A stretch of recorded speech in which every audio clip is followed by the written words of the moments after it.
ഇത് അച്ഛൻ ഈശ്വരപിള്ള. ഇത് അമ്മ ദേവകി തമ്പുരാട്ടി.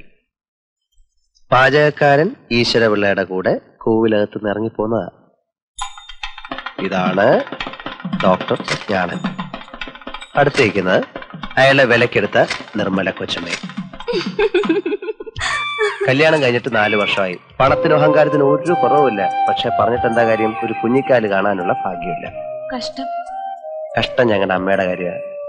പകലങ്ങ് പ്രാർത്ഥനയാ. ഇനി നടത്താൻ വഴിപാടുകളൊന്നുമില്ല. മീരയ്ക്ക് വല്ല ഐഡിയ ഉണ്ടെങ്കിൽ പറ, അമ്മ അത് ചെയ്തോളൂ. മുത്തശ്ശി പറഞ്ഞു ഞാൻ കേട്ടിട്ടുണ്ട്, മുടിയേറ്റ് നടക്കുമ്പോ ഭദ്രകാളിയോട് പ്രാർത്ഥിച്ചാൽ മതിയെന്ന്. മുടിയേറ്റെങ്കിൽ മുടിയേറ്റ്. പക്ഷെ അമ്മ പ്രാർത്ഥിച്ചിട്ട് എന്താ കാര്യം? ഡോക്ടർ അദ്ദേഹത്തിനും ഭാര്യയ്ക്ക് അതൊക്കെ പുച്ഛമാണ്. അതുകൊണ്ടൊരു കാര്യം ചെയ്യാം, അഡ്വാൻസ് ആയിട്ട് നമുക്ക് വേണ്ടി അങ്ങ് പ്രാർത്ഥിക്കാം. എന്താ?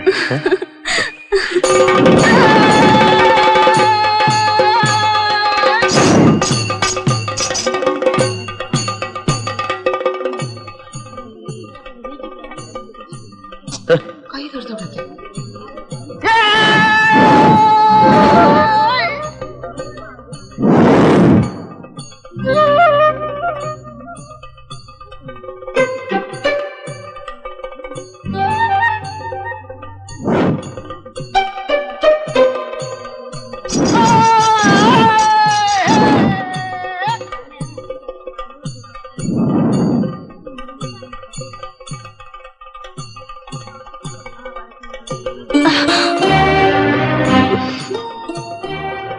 ഉണ്ണിക്കുഞ്ഞിന്റെ കൂടെ ഏതാ കൊച്ച്? എന്തായാലും രണ്ടുപേർക്കും നല്ല ചേർച്ചയുണ്ട് അല്ലേ ഏട്ടാ? ചുമ്മാരി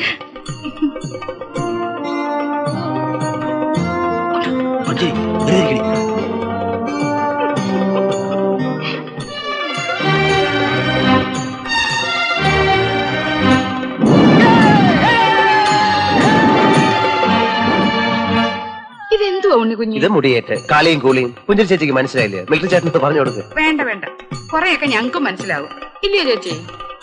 എന്റെ പേര് മീരാന്ന. ഇത് ഞങ്ങളുടെ മാനേജിംഗ് ഡയറക്ടറുടെ ഏക സന്തതിയാണ്. അച്ഛാ, ഒരുപാട് കുഞ്ഞുങ്ങളുണ്ടാവാൻ കാളിയെ സ്വാധീനിക്കാൻ വന്നതാ. പിന്നെ കാളിയെ സ്വാധീനിച്ച അച്ചിട്ട ഇങ്ങോട്ട് നോക്കി. ഇത് കണ്ടോ? ഇവിടെ വയറ് കണ്ടോ? എന്തോ ചേട്ടാ, മോള് അപ്പൊ മാരേജിങ് ആണോ? ഇല്ലല്ല, കഴിക്കും.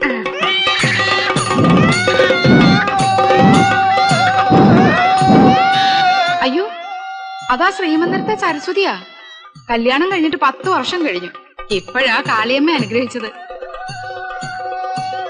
എന്നാലും ആ ഡോക്ടർക്കും മണ്ടമ്പിള്ളയ്ക്കൊന്ന് വരാൻ തോന്നിയില്ലല്ലോ. ദേ, ചേച്ചി മനസ്സിരുത്തി ഒന്ന് പ്രാർത്ഥിക്കേ, ഒരു കുഞ്ഞിനെ തരാൻ.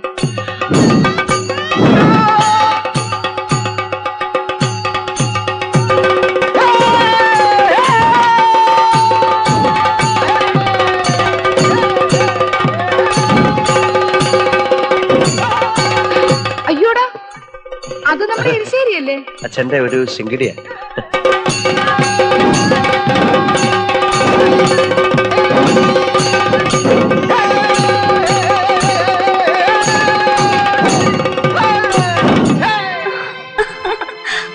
നിന്ന് ചിരിക്കാതെ ഒരുപാട് കുഞ്ഞുങ്ങളുണ്ടാക്കാം.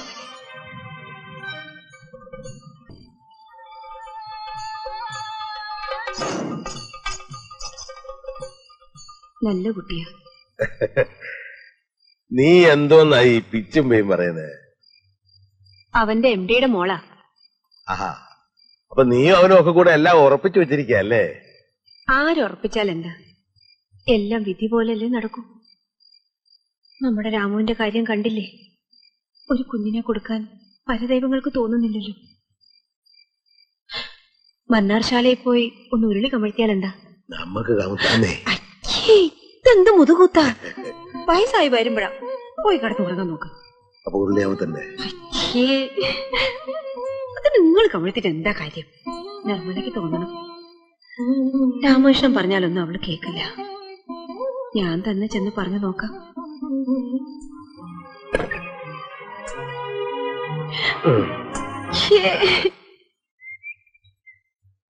നാളികേരം 350. നാളികേരം 350. തോർത്ത് 3.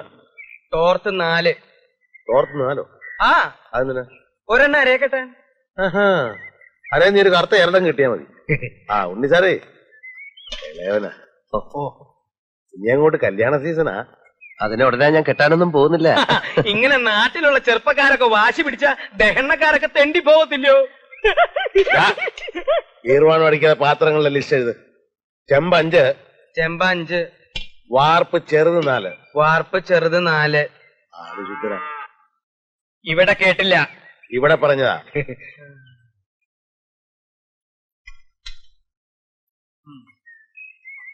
ആള് നല്ലവനാ, പക്ഷെ നമ്പാൻ കൊള്ളത്തില്ല. മറ്റവനകത്ത് നിന്ന് കഴിഞ്ഞാൽ പിന്നെ നോക്കണ്ട.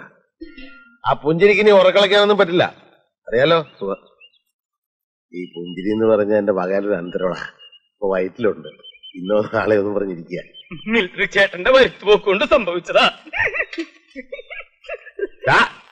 ഉരുളി 5,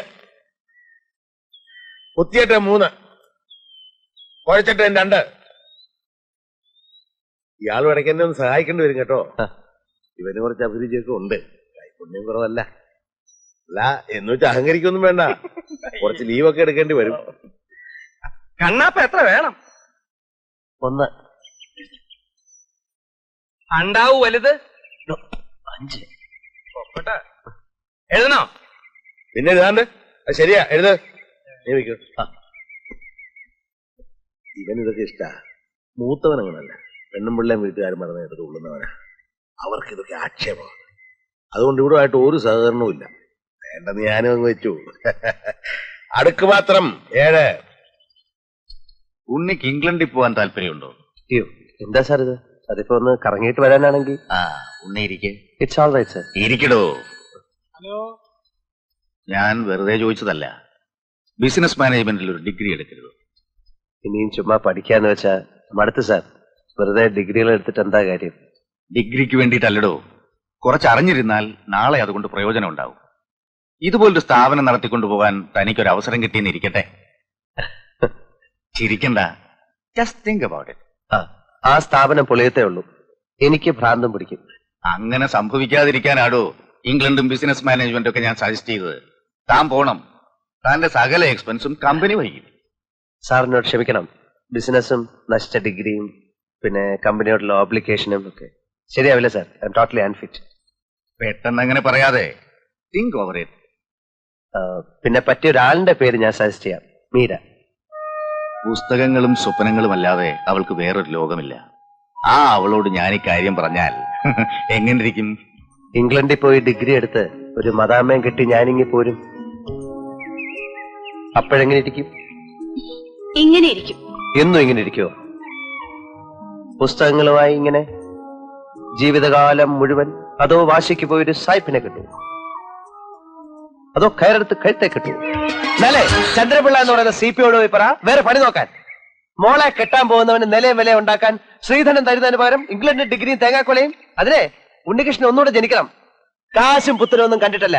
നിന്റെ ഒടുക്കത്തെ ഈ സൗന്ദര്യം കണ്ടിട്ടില്ല, സ്വഭാവം അറിഞ്ഞിട്ടില്ല. ഭ്രാന്ത് പിടിക്കുന്ന പോലെ എനിക്ക് ഇഷ്ടം തോന്നിയതാ. മനസ്സിലായോ?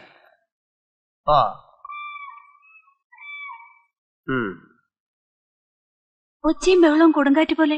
എന്തിനാ ഇത്? ഇതാണ് പ്രേമം. ഉണ്ണികൃഷ്ണൻ മീരെ പ്രേമിക്കുന്നത് കൊടുങ്കാറ്റ് പോലാണ്. അയ്യോ, അപ്പൊ ഞാൻ പറഞ്ഞു പോവല്ലോ. എന്നാ ഒരു കാര്യം ചെയ്യാം. മന്ദമാരുതനായി കളയാം. തഴുകിക്കോട്ടെ. എന്താ? ഇങ്ങനെ തഴുകിക്കോട്ടെ. ഡെമോൺസ്ട്രേഷൻ ഒന്നും വേണ്ട. ഞാൻ അങ്ങോട്ട് പറയാൻ ഭാവിക്കായിരുന്നു. അപ്പൊ അങ്ങനെ ഒന്നും ചെയ്യാൻ പാടില്ല. അതെ, തഴുകിക്കോട്ടെ എന്നൊക്കെ ചോദിച്ചേ. ഏയ്, എന്റെ ബുക്ക്. ഞാൻ മറന്നതൊന്നുമല്ല. വിളിക്കുന്ന എനിക്കറിയായിരുന്നു. പുസ്തകം ഇനി വേണമെങ്കിലേ ഞാനൊരെണ്ണം എഴുതിത്തരാം. പാചകത്തെ കുറിച്ചായിരിക്കും. എന്താ പാചകം അത്ര മോശമാണോ? എനിക്കെങ്ങനെ അറിയാം? ഇവിടുന്ന് പാചകം ചെയ്ത് ഞാനൊന്നും കഴിച്ചിട്ടില്ലല്ലോ. എന്നാലേ പിറന്നാളാവുമ്പോ പറ.